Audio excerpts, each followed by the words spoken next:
Just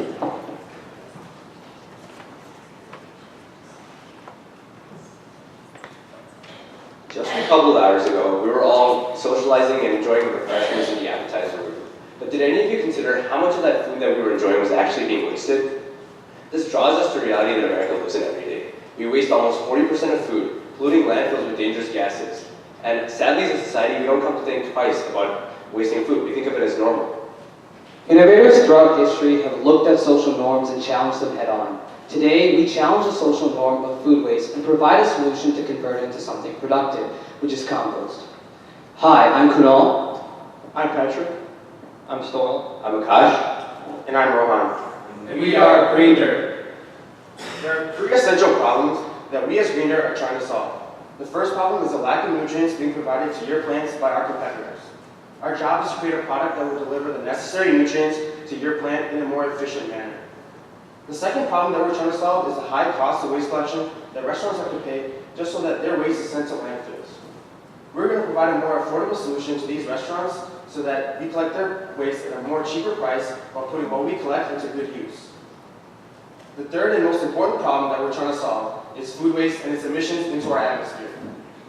Almost 40% of all food that we eat is sent straight to landfills, emitting terrible gases into our atmosphere, almost 20 times more harmful than carbon dioxide. Our mission is to eliminate these gases from our atmosphere and to create a healthier home, planet Earth. So what's our solution? What we're going to do is go to local restaurants, collect their food waste, convert that into something called vermicompost, and then bag that in bulk and sell that to local retailers.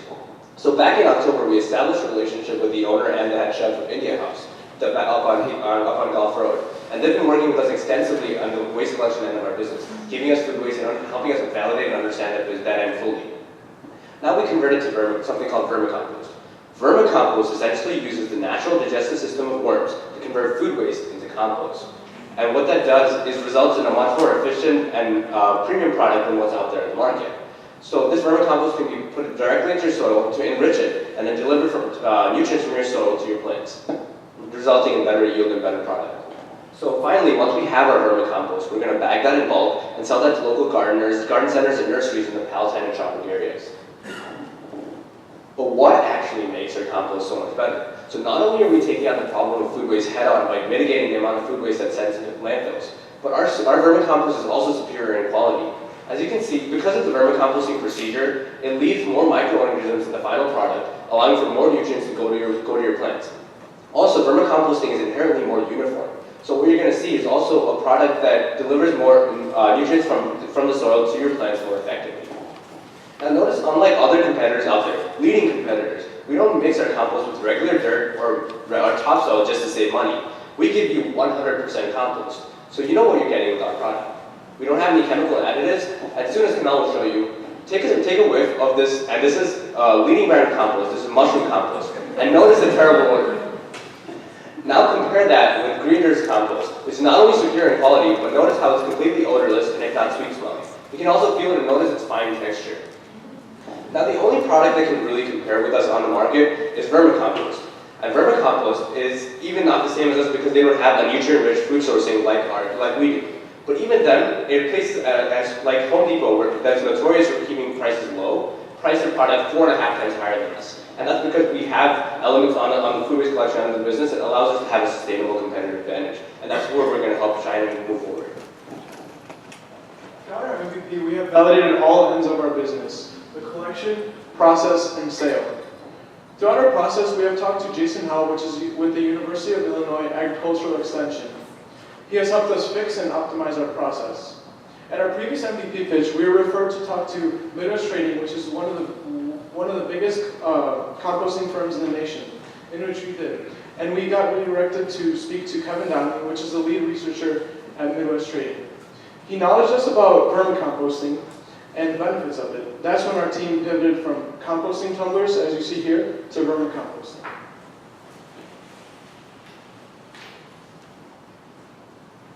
The first thing we had to validate was the actual collection end of our business. We wanted to make sure that we could get enough quantity and quality of food waste from restaurants to successfully compost. And so that's what we were able to do in our MVP. Over several weeks, we partnered with India House and a local Subway, and each time we collected more than enough food waste that we were able to successfully compost. What we also wanted to validate on the collection end was our collection fee of $100 per month per restaurant. And the reason we have this fee is so that not only can we collect revenue, but because this is below the current market price, we can lower the bottom line for these restaurants. And so we've actually confirmed verbally with India House, Bombay Chopsticks, and Subway that once we go into operations, they would be willing to pay us this fee. And we want to emphasize that over our entire experience, we've talked to 20 different restaurants, 18 of which have expressed interest in our service. We also wanted to validate our actual process. We wanted to make sure it was a timely process. And we know this because worms can produce their weight in compost daily. And as we continue to expand, our output will also grow. But we also wanted to show that we actually truly had a premium product of higher quality. So we conducted a controlled experiment comparing our GreenDirt to mushroom compost and topsoil. And as you can see, our GreenDirt is not only odorless, but it has greater yield and greater growth because there are more nutrients in the soil. The final thing we wanted to validate in our MVP was the actual sale of our product. We first validated the wholesale demand, and we're excited to announce that we've actually confirmed verbal pre-orders with 2 nurseries, Canoopers and Kinch, each buying a pallet for a total of $900 in sales at a price of $7.49 per bag. We also wanted to validate our retail demand and price. We validated our retail demand at our Maker Day event at the Elk Grove Public Library. At this event, we were sent out 40 surveys and received 70 potential pre-orders for another $1,000 in sales. We've also actually received huge support, enthusiastic support from the local community. Ms. Pullman is actually here, and she represents the head of Living Green in Elk Grove, a Facebook group of over 300 members, and they just can't wait for us to get our product, and they're asking us to make it as soon as we can.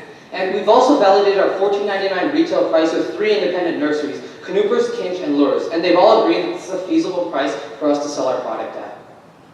Now, our market is narrowed down by 3 main factors. One, we wanted to start out in the Chicagoland area, specifically with gardeners who use compost, and specifically premium gardeners, or the top 15%, which we were able to calculate by analyzing statistics of spending patterns across the nation. We estimate that in our first year, we can take 2.5% of this localized market, netting us a revenue of $134,000. However, we want to emphasize that as we continue to grow, both our SAM and our market share will increase, netting us more revenue.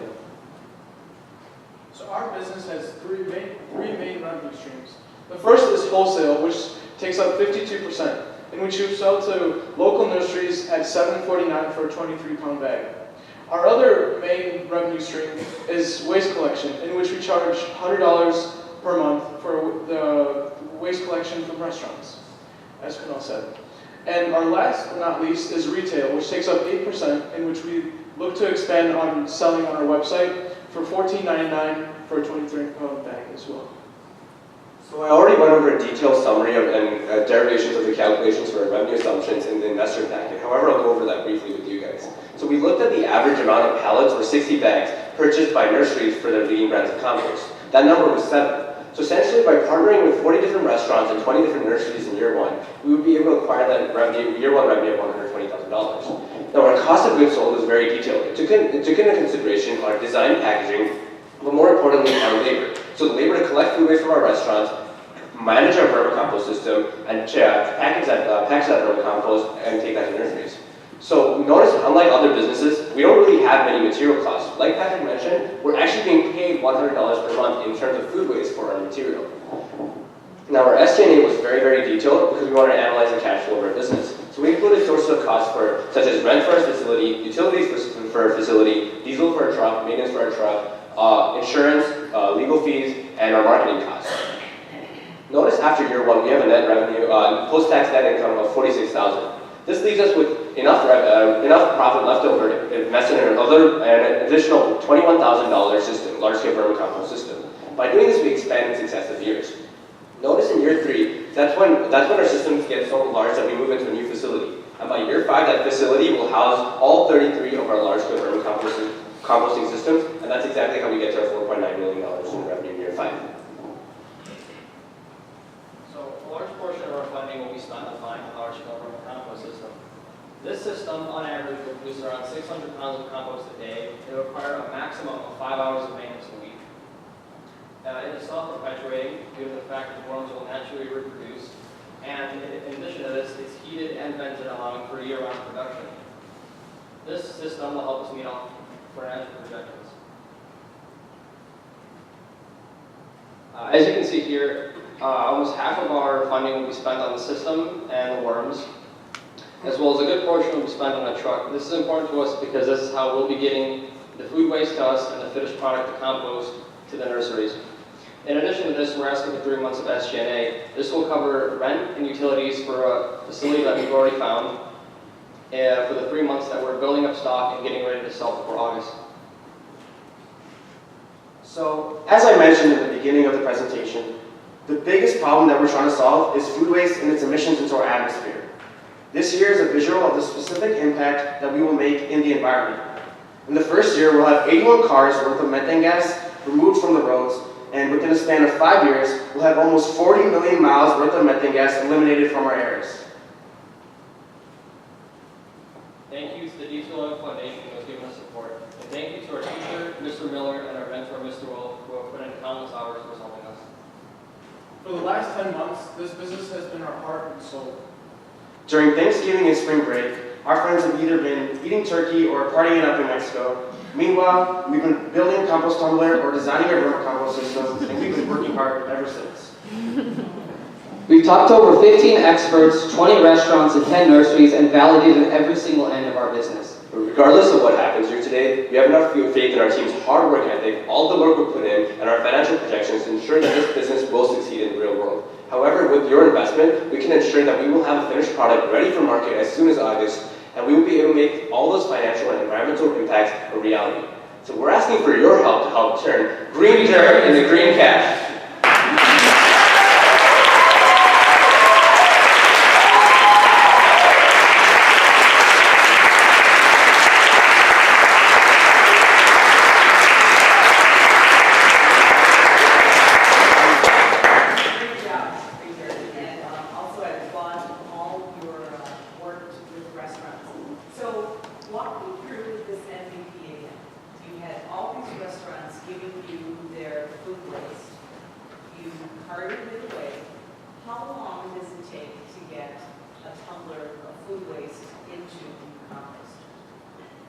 Well, so tumblers were actually our original design, but after speaking with Kevin Donnelly, we realized that we had to pivot to a faster system, which is our vermicomposting system. So here we actually have our live worms, which you can look for yourself, and so this jar right here took us about a week and a half to make. And we had enough, not only to fill that jar, but to also fill that pot, so that we could grow the sample you see in front of us today. So just out of curiosity, you do the public math. You've got a pre-order for a pallet of dirt. How much food do you need, and how long will that take? Sure. So the conversion rate from food waste to compost is around 60%. Essentially, we included these calculations in our investment packet too, but we estimate that we'll sell around 9,000 bags in our first year combining wholesale and retail. And essentially, to get that, we would have to, I don't remember the exact number. Actually, can we pull it up on our, no, that's not going to be there. So we basically calculated 60% of the amount of food we would collect to get that 9,000 bag. And since we have 23 pounds bags, you guys can do the math. It's in the investment packet. Yeah. 30 pounds. A finished bag is 30 pounds? 23. 23 pounds. Yeah. So are you aware of the team that pitched this idea last year at the National Pitch Night called First Step? And what's the difference between your Sure. group and them? Sure, there's a couple of key differences. So first off, we decided back in the way the incubator class is structured, we identified problems first, right? So we identified the problem of food waste and we're very passionate about it. And then it ended up being a coincidence that we found another group had a very similar idea. However, there's some notable differences. First off, they focused more on the tumbler system, which is not as scalable. We decided to move towards this large-scale vermicompost system, which is much more scalable and much more easier to track. Also, we found that our team has a very, very hard work ethic, and by following them on their social media, we found that we overpassed them by November, October, after we built the tumblers, when they were doing the same thing at that time, after getting funding. So each bag is a 23-pound bag. How many bags have you made so far? Sure. Our bags, like Conant said, we're keeping it very small right now so we can track it and make sure we get our food waste. That food waste is directly from Media House, and that's converted into compost. Right now, we're waiting on basically to get our large-scale vermicompost system, which will allow us to produce around 600 pounds of compost every day, and that allows us to get 26 bags a week. You made one bag yet? Yeah. We have not completed a finished bag, just because the timeline of our MVP and the large scale facility required.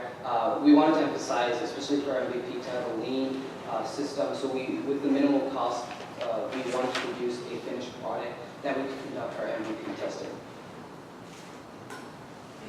Great job, by the way, great presentation. I've been hearing about this from Chris Conant for a while, so I know. Yeah, it was really helpful. Yeah, he was working with you on this. By the way, also, I like Bombay chopsticks, too. This is a socially responsible business, and no matter what happens tonight, you should talk with Jessica Yeagan over at the Impact Engine, because that's what we do there. We fund businesses like this. There's a business called 0%. That we funded. Are you familiar with those? Are you familiar with Raj? Okay. So, and he takes the food and distributes. It's not the waste, but you're right. 40% of food is thrown out every day. Now, I guess what he does with his business model, this might be something you might want to consider, is that there might be a tax break as well for people. So not only are they paying you to pick stuff up, they may. It depends on how it works with how much you're getting paid, but there may be a tax break, which would be kind of another revenue source that you could share with the restaurant itself. So I would look into that, and you should talk to Raj, and I can give you his information if you'd like. So is this a B2C or B2B business? That's the thing I'm kind of struggling with here. It's both really. So Patrick talked about a revenue stream, right? The restaurant end of the business is more B2B because we're working with businesses and helping them mitigate their costs, and we're also helping them in terms of advertising and being more involved in this eco movement. But on the consumer end of it, we're selling this finished product, which is more premium, more superior than what's out there in the market. In that sense, it's more B2C. Okay, so because you said you sold something, a pallet to Canoopers. So they paid you money, or they're just taking on inventory?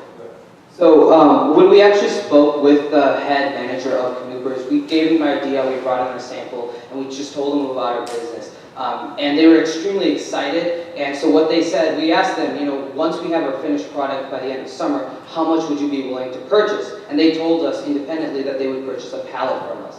They would take a pallet, or they would purchase a pallet? This is a B2B or B2C? So they're going to buy it, so now it's B2B. Okay. Yeah. All right, cool. So I guess the other thing here, so where do the worms come from? So basically you're selling worm poop, basically. Yeah, we joke about that. So where do you get the worms, and what are the costs on the worms? Sure. So right now you got to keep those worms alive because they're your employees, basically. Basically, I mean, right now we're working with these people called you can call them maybe. We're working with Uncle Jim's Worm Farm down in the Florida area, the southern area of the United States, and they sell it to us, and we buy it for them around $28 per pound of worms, or 1,000 worms.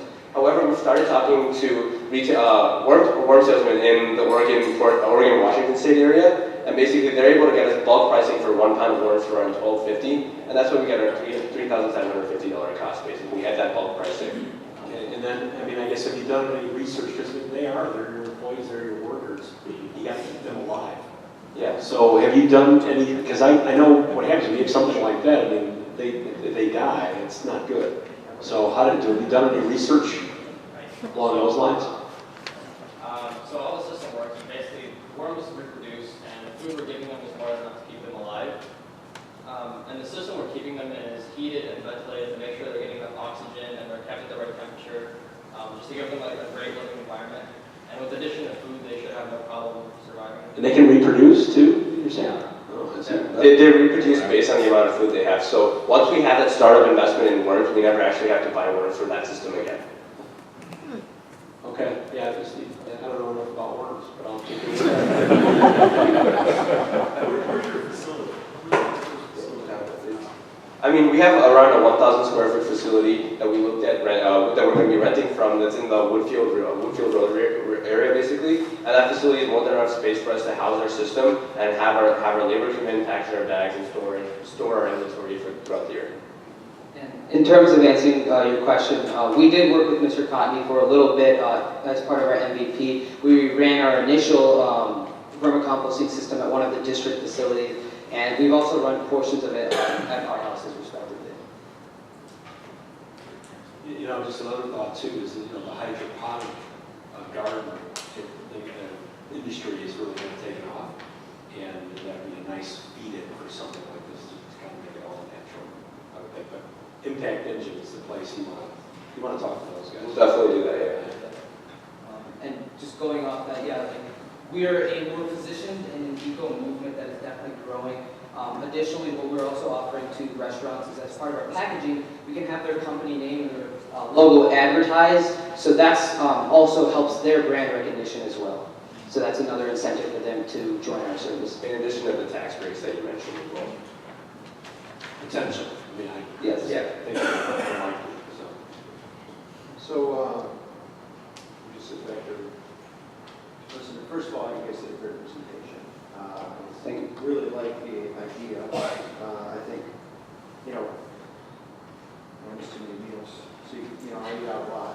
And I think I would, all things being equal, I would rather go to a place that was more green conscious, right? So I think maybe there's a way that they put it in their menus or they put a sticker on the front door or something to let you know that, hey, they're taking care of the environment with their waste. I'm looking at how many pounds of raw waste you're going to need. So the conversion is it's about 40 pounds to make 23 pounds, right? Around, yeah. So It's a little less, but yeah. how many of these bags, these 23-pound bags, are on a pallet? 60 to 65 bags. So we use 60 for our calculation. Okay, so 60. So that's 60. So that's about a ton. Yeah. It's just over a ton, just over 2,000 pounds. And how do you collect that? I know you need the truck. Like, how do you get it from? What is the restaurant doing?